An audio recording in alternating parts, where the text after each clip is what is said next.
لی کن ہی نے 1998 میں اسمارٹ فونز کا یونٹ بھی بنا لیا۔ یہ یونٹ گلیکسی کہلاتا تھا۔ گلیکسی مارکیٹ میں آیا اور اس نے پشتے کے پشتے لگا دیے۔ یہ بھی دیکھتے ہی دیکھتے عالمی برانڈ بن گیا، جن کے بعد سیمسنگ $350 بلین کی کمپنی بن گئی۔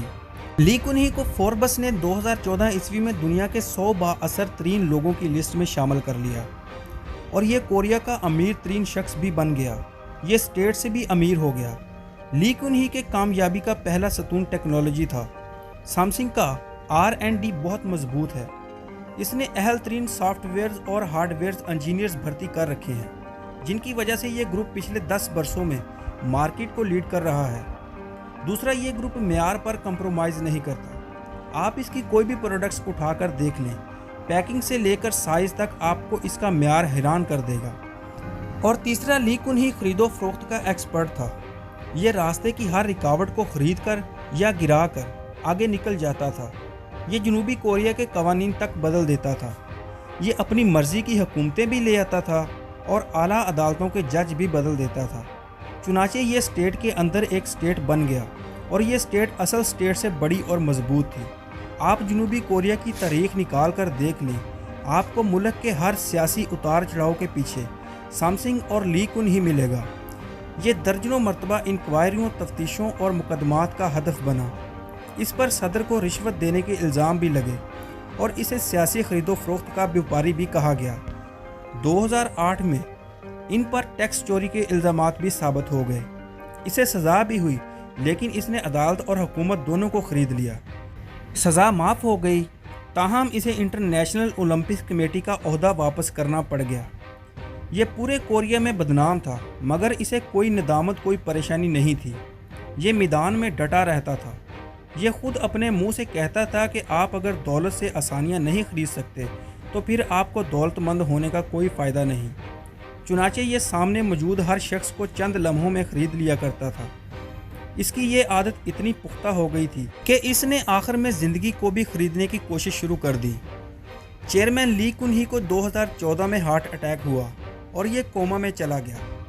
اس کی وصیت کے مطابق اسے وینٹیلیٹر پر شفٹ کر دیا گیا، اور اس کے لیے نئی ادویات کی ایجاد کا کام شروع کر دیا گیا۔ سیمسنگ نے درجنوں ریسرچ اداروں کو فنڈنگ کی، بڑے سے بڑے ڈاکٹر کا بندوبست کیا، اور قیمتی سے قیمتی ترین ادویات بنوائی گئی۔ مگر لی کن ہی کو کومے سے باہر نہ آ سکا۔ اس کے بیٹے لی جائے یونگ نے کمپنی کی انان سنبھال لی۔ یہ اپنے والد کو ایک بار اپنے پاؤں پر کھڑا دیکھنا چاہتا تھا۔ اس کی شدید خواہش تھی کہ یہ ایک بار اپنے منہ سے بولیں، یہ اپنے ہاتھ سے کھائیں، اور ایک بار، جی ہاں ایک بار اپنی آنکھیں کھولیں اور سیمسنگ کی نئی سکرین دیکھیں۔ لیکن لی جائے یونگ کی کوئی بھی کوشش باآور نہ ہو سکی، اور یوں 25 اکتوبر 2020 عیسوی کی وہ شام آ گئی جب ڈاکٹروں نے مایوسی کا اعلان کر دیا۔ لی کن ہی کومے کے عالم میں انتقال کر گیا، اور اس کا جسم ٹھنڈا ہو رہا تھا۔ ڈاکٹر نے اس کا بازو سائیڈ پر رکھا اور مایوسی میں سر ہلا دیا۔ سیمسنگ کا مالک مر چکا تھا، لیکن مرنے کے باوجود اس کے اکاؤنٹ میں $20 بلین تھے، اور یہ $350 بلین کی کمپنی کا مالک تھا۔ مگر $350 بلین کی کمپنی اور $20 بلین کے اکاؤنٹس موت کا مقابلہ نہ کر سکے۔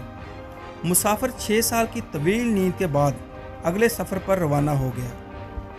لی کن ہی کی موت نے ایک بار پھر ثابت کر دیا تھا، انسان دنیا میں دولت کے ذریعے سب کچھ خرید سکتا ہے، لیکن یہ کتنا ہی بڑا بیوپاری کیوں نہ ہو جائے، یہ ایک بھی اضافی سانس نہیں خرید سکتا، اور اس کے پاس قدرت کے سامنے ہارنے کی سوا کوئی چارہ نہیں ہوتا۔ کہتے ہیں انسان اگر زندگی خرید سکتا تو ہم آج بھی نمرود اور فرعون کی خدائی میں سانس لے رہے ہوتے۔ موت وہ امر رہی ہے جس کے ذریعے اللہ لی کن ہی جیسے لوگوں کو یہ پیغام دیتا ہے، جاؤ تم جتنا بھاگ سکتے ہو بھاگ لو، لیکن تم نے آخر میرے پاس ہی آنا ہے۔ میں تمہیں کائنات کے کسی کونے میں چھپنے نہیں دوں گا، اور یہ چھپنے دیتا بھی نہیں۔ تاریخ انسان خداؤں کا قبرستان ہے۔ آپ کسی دن تاریخ کی قبرستان میں جھانک کر دیکھیں، آپ کو ہر قبر میں کوئی نہ کوئی ایسا شخص لیٹا ملے گا جو خود کو ناگزیر بھی سمجھتا تھا اور ناقابل شکست بھی۔ لیکن پھر کیا ہوا؟ سن کنگ سے لے کر مون کوئن تک دنیا کے ہر ناگزیر کے لیے مٹی آخری لحاف ثابت ہوئی ہے۔ اللہ کی اس دنیا میں لی کن ہی جیسا شخص 6 سال ہاسپٹل میں بستر پر لیٹ کر آنکھ نہیں کھول پاتا، اور اس سے امیر تیمور اور ہٹلر جیسا شخص بھی خالی ہاتھ واپس جاتا ہے۔ لیکن ہم اس قبرستان میں پوری زندگی میں کی آوازیں لگاتے رہتے ہیں، اور ہمیں شرم بھی نہیں آتی۔ بھائی میرے، اپنی اوقات دیکھ کر بولو۔ تم کرونا کا مقابلہ تو کر نہیں سکتے، زندگی اور موت دینے والے کا کیا خاک مقابلہ کرو گے؟ مٹی کی مٹی ہو، مٹی بن کر رہو، خدا نہ بنو، کیونکہ خدا اپنے سوا کسی کو خدا رہنے نہیں دیتا۔